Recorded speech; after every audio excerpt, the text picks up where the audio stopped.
पैपिलोसिस को समझते हैं, जो रूमिनेंट्स का एक इम्पॉर्टेंट पैरासिटिक नेमेटोड है। टैक्सोनॉमिकली ये सुपर फैमिली रैबिडोटाइडिया, फैमिली स्ट्रॉन्जिलॉइडिडी, जीनस स्ट्रॉन्जिलॉइडिस और स्पीशीज स्ट्रॉन्जिलॉइडिस पैपिलोसिस के अंदर आता है। ये पैरासाइट मेनली शीप, गोट्स और कैटल को इन्फेक्ट करता है और जनरली इन एनिमल्स के स्मॉल इंटेस्टाइन में पाया जाता है। क्योंकि ये वर्म्स बहुत पतले और थ्रेड लाइक दिखते हैं, इसलिए इन्हें commonly thread worms of ruminants कहा जाता है। अगर हम इस पैरासाइट की मॉर्फोलॉजी की बात करें तो ये वर्म्स बहुत स्लेंडर और हेयर लाइक होते हैं और इनकी लेंथ 1 सेंटीमीटर से भी कम होती है। स्ट्रॉन्जिलॉइडिस का एक इंटरेस्टिंग फीचर ये है कि इसके लाइफ साइकिल में दो टाइप्स की जनरेशन्स होती हैं। एक जनरेशन फ्री लिविंग होती है जो एनवायरनमेंट में होती है, जहां वर्म्स सॉइल में सैप्रोफाइट्स की तरह रहते हैं और ऑर्गेनिक मैटर पर फीड करते हैं। दूसरी जनरेशन पैरासिटिक होती है जो वर्टिब्रेट होस्ट के इंटेस्टाइन के अंदर रहती है। इन दोनों फेजेस में ऑइसोफेगस का स्ट्रक्चर अलग होता है। फ्री लिविंग स्टेज में ऑइसोफेगस रैप्डिटी फॉर्म होता है, यानी शॉर्ट और मस्कुलर, जबकि पैरासिटिक स्टेज में ऑइसोफेगस फिलैरी फॉर्म हो जाता है, यानी लॉन्ग और स्लेंडर। एक और बहुत इंपॉर्टेंट बात यह है कि होस्ट इंटेस्टाइन में सिर्फ अडल्ट फीमेल्स ही पैरासिटिक होती हैं। इन फीमेल्स का लॉन्ग फिलैरी फॉर्म ऑइसोफेगस होता है, जो बॉडी लेंथ का लगभग 1/3 हिस्सा ऑक्यूपाई करता है। इनका यूट्रस इंटेस्टाइन के साथ ट्विस्टेड और इंटरट्वाइंड होता है, इसलिए जब माइक्रोस्कोप में ऑब्जर्व करते हैं तो वर्म ट्विस्टेड थ्रेड जैसा दिखाई देता है। ये पैरासिटिक फीमेल्स पार्थिमोजेनेसिस के थ्रू रिप्रोड्यूस करती हैं, मतलब मेल के बिना मेटिंग के ही एग्स प्रोड्यूस कर सकती हैं। इन फीमेल्स के जो एग्स होते हैं उनका डेवलपमेंट दो अलग तरीकों से हो सकता है। ये एग्स या तो डायरेक्ट लार्वे प्रोड्यूस कर सकते हैं जो पैरासिटिक साइकिल कंटिन्यू करते हैं, या फिर एनवायरनमेंट में फ्री लिविंग मेल्स और फीमेल्स की जनरेशन डेवलप कर सकते हैं। फीमेल के द्वारा प्रोड्यूस किए गए एग्स छोटे, ओवल और थिन शेल्ड होते हैं और उनके दोनों एंड्स ब्लंट होते हैं।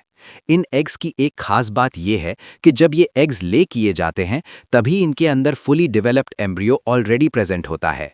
इसलिए जब ये फीसिस के साथ बाहर निकलते हैं तो उनका डेवलपमेंट बहुत जल्दी कंटिन्यू हो जाता है। अब चलिए स्ट्रॉन्जिलॉइडिस पैपिलोसिस के लाइफ साइकिल को समझते हैं। इस पैरासाइट का लाइफ साइकिल दो डिफरेंट फॉर्म्स में हो सकता है, जिसे होमोगोनिक साइकिल और हेटेरोगोनिक साइकिल कहा जाता है, और कई बार दोनों का कॉम्बिनेशन भी हो सकता है। पैरासिटिक फीमेल स्मॉल इंटेस्टाइन की म्यूकोसा में बरीड होती है और वहां thin shelled transparent eggs produce करती है, जो फीसिस के साथ बाहर निकल जाते हैं।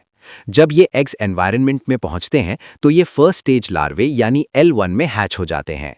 इस स्टेज के बाद लार्वे का डेवलपमेंट एनवायरनमेंटल कंडीशंस जैसे टेम्परेचर और ह्यूमिडिटी पर डिपेंड करता है।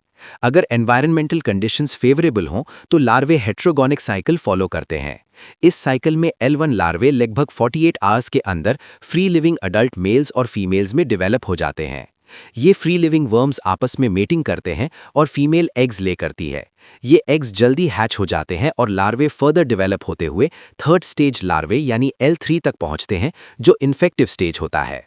लेकिन अगर एनवायरनमेंटल कंडीशंस अनफेवरेबल हो जाएं तो पैरासाइट होमोगोनिक साइकिल फॉलो करता है। इस साइकिल में L1 लार्वे फ्री लिविंग अडल्ट्स में डेवलप नहीं होते।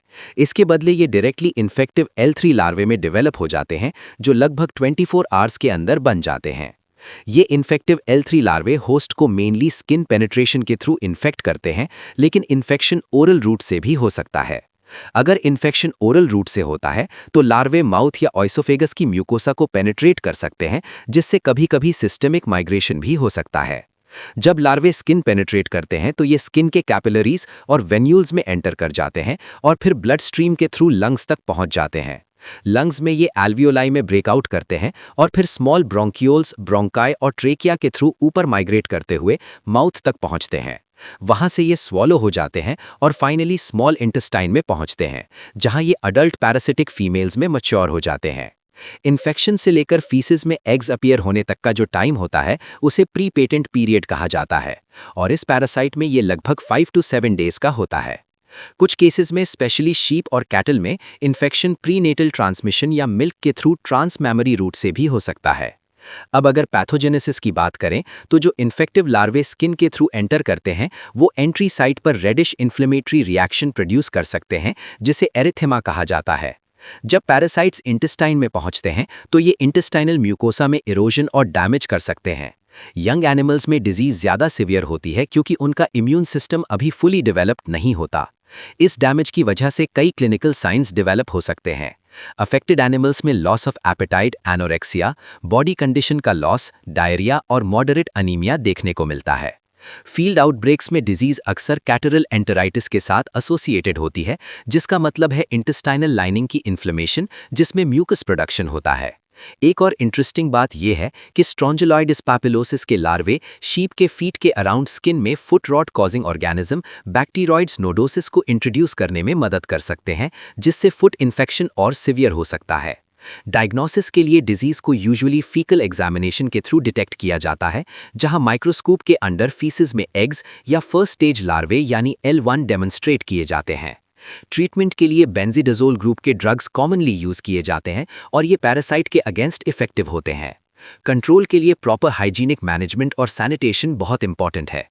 एनिमल हाउसिंग को क्लीन रखना और एनवायरनमेंट को फीकल कंटामिनेशन से बचाना पैरासाइट के लाइफ साइकिल को ब्रेक करने में मदद करता है। इस जीनस की एक और इंपॉर्टेंट स्पीशीज स्ट्रॉन्जिलॉइडिस टर्कोलारिस है, जो humans, several primates, dogs, foxes और कभी-कभी कैटल को इन्फेक्ट करती है। इस स्पीशीज में फीमेल पैरासाइट लगभग 2.2 मिलीमीटर्स लॉन्ग और 0.034 मिलीमीटर्स थिक होती है, जबकि मेल पैरासाइट छोटा होता है और लगभग 0.7 मिलीमीटर्स लॉन्ग होता है। इस इन्फेक्शन में यूजुअली फ्रेश फीसेस में एग्स के बजाय लार्वे ही मिलते हैं। एक और स्पीशीज स्ट्रॉन्जिलॉइडिस एवियम भी है, जो बर्ड्स जैसे फाउल, टर्की और वाइल्ड बर्ड्स को इन्फेक्ट करती है। ये पैरासाइट बर्ड्स के स्मॉल इंटेस्टाइन और सीका में पाया जाता है। इस वर्म की लेंथ लगभग 2.2 मिलीमीटर्स होती है और इसका ऑइसोफेगस लगभग 0.7 मिलीमीटर्स लॉन्ग होता है।